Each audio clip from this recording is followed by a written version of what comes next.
I caught my wife having a family reunion with her brothers. So, this happened 2 weeks ago, and I still can't wrap my head around it. I 3 for M have been married to my wife, Amanda 3 to F for 6 years. We've always had what I thought was a solid, loving relationship. We never really fought, and she's always been extremely close with her family, especially her two brothers, Mark to 9M and Evan to 7M. I thought it was sweet how tight-knit they were. Until now. Amanda's brothers live in a different state, so they don't visit often. When they do, Amanda always goes all out, cooking their favorite meals, making sure the house looks perfect, and canceling any plans to spend time with them. I didn't think much of it. She's just a good sister, right? That weekend, I was supposed to go on a work retreat, so Amanda invited Mark and Evan to stay over. I left Friday morning, kissed Amanda goodbye, and drove off. Except I forgot my laptop at home.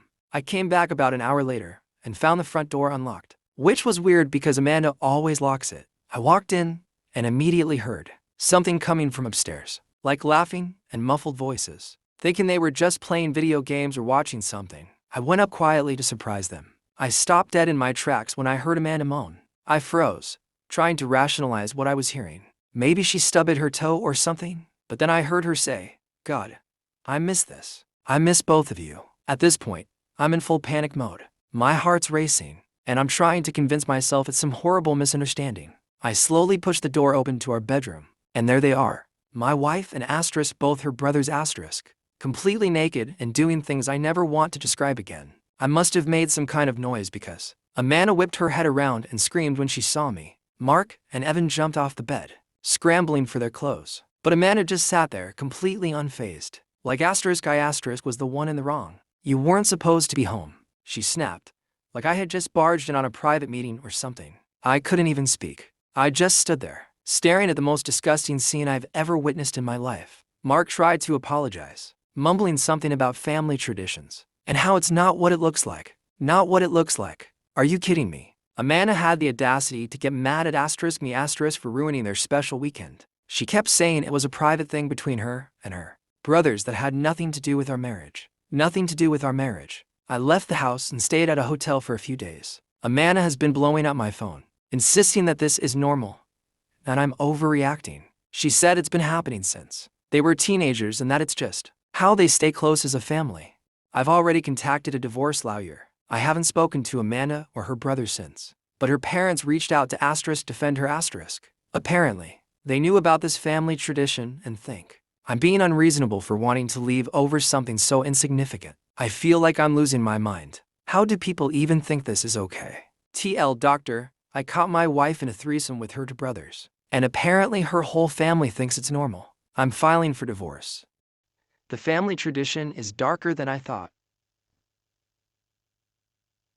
Hey Reddit, it's been a whirlwind since my last post. First off, I want to thank everyone for your messages and support. Reading through the comments helped me feel less insane, because honestly, I've been questioning reality ever since this nightmare started. A lot has happened, and I'm still trying to piece everything together, but I wanted to update you. After leaving the hotel, I decided to go back to the house to grab some of my things. I timed it so Amanda would be at work. There's no way I wanted to face her. When I got there, I noticed a car parked across the street. It looked familiar, but didn't register right away. As I walked up to the front door, I got this overwhelming sense that I was being watched. Inside, I started packing up my essentials, clothes, documents, my laptop. That's when I noticed something weird. One of Amanda's brothers' duffel bags was still in our living room.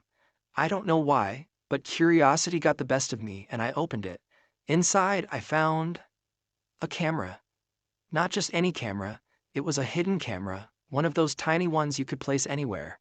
My heart dropped as I realized it wasn't just a camera. There were SD cards too, labeled by dates. My hands were shaking as I took one and plugged it into my laptop. What I saw made me physically sick. The video was from our bedroom late, but it wasn't just Amanda and her brothers. There were other people, strangers, men and women. Some of the footage was of Amanda and me. Intimate moments that I never knew were recorded. I felt like my soul left my body. They were using hidden cameras to film us, and probably more people I don't even know. I grabbed every SD card and the camera and left the house.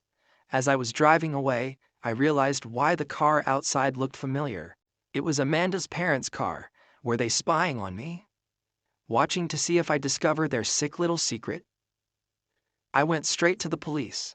Explaining everything to them felt like reliving a nightmare, but they took me seriously. They kept the camera and SD cards as evidence and assured me they'd investigate. Later that night, I got a call from Amanda. I didn't answer. She left a voicemail crying, saying I ruined everything and that I had no right to take their stuff. Her voice was laced with venom I'd never heard before. Shortly after, her brothers started texting me too, threatening messages about keeping my mouth shut and thinking carefully about what I do next. The police reached out a couple of days later to tell me they found more cameras hidden around the house, ones I didn't even know about. They were in the bathroom, the living room, and even the guest room. I can't even begin to process how long this has been going on, or how many people might be involved. The worst part? The police hinted that this could be part of something much bigger. They're looking into Amanda's family for potential involvement in, let's just say, organized activities. They wouldn't give me all the details yet, but from the little they shared, it's far darker than I ever imagined. I filed for divorce, blocked Amanda and her entire family, and moved to an undisclosed location for now. I'm scared, honestly. These people are not who I thought they were, and I have no idea how far they're willing to go to protect their secrets. TLDR, discovered hidden cameras in my house, filmed by my wife and her family. Police suspect something much larger is going on, and I'm now fearing for my safety.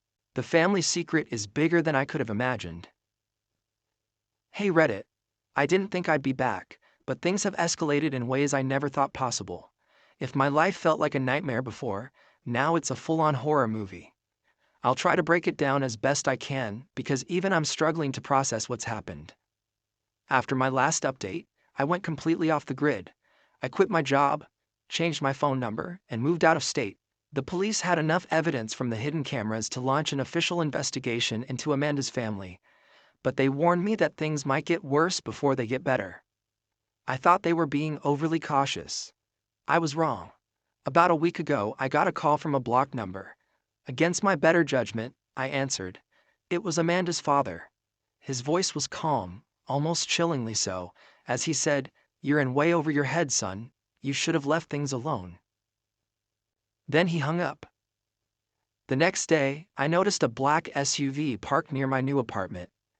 At first, I thought it was just paranoia, but the same car was there every time I left the house.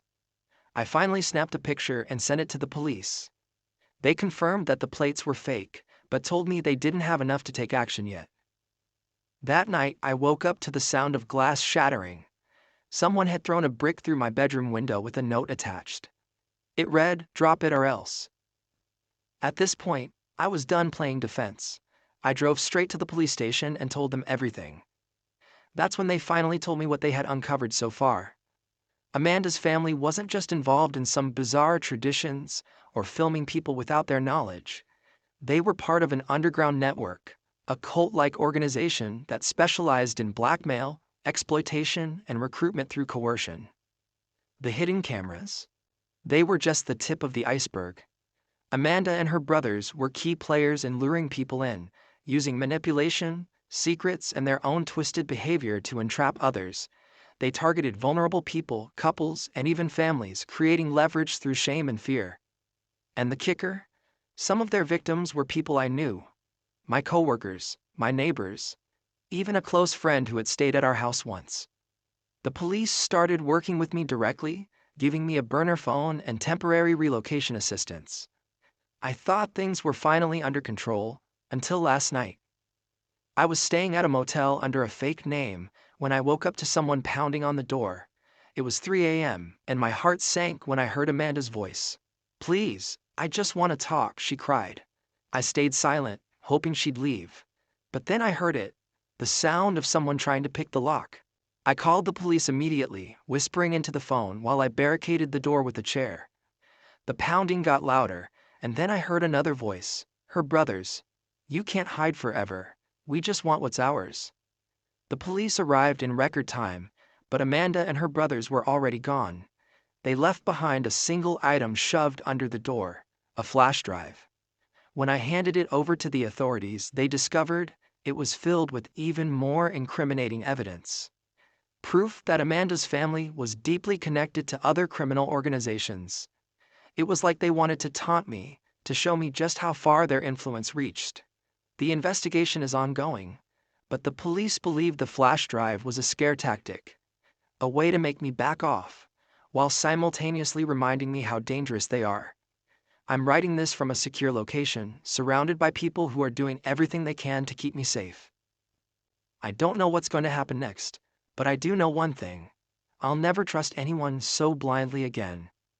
TLDR, Amanda's family turned out to be part of a dangerous cult-like organization involved in blackmail and exploitation.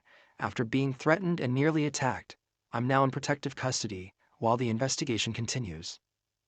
If this is the last time I post, just know, I appreciate everyone who supported me through this insanity. Stay safe out there. You never really know who someone is.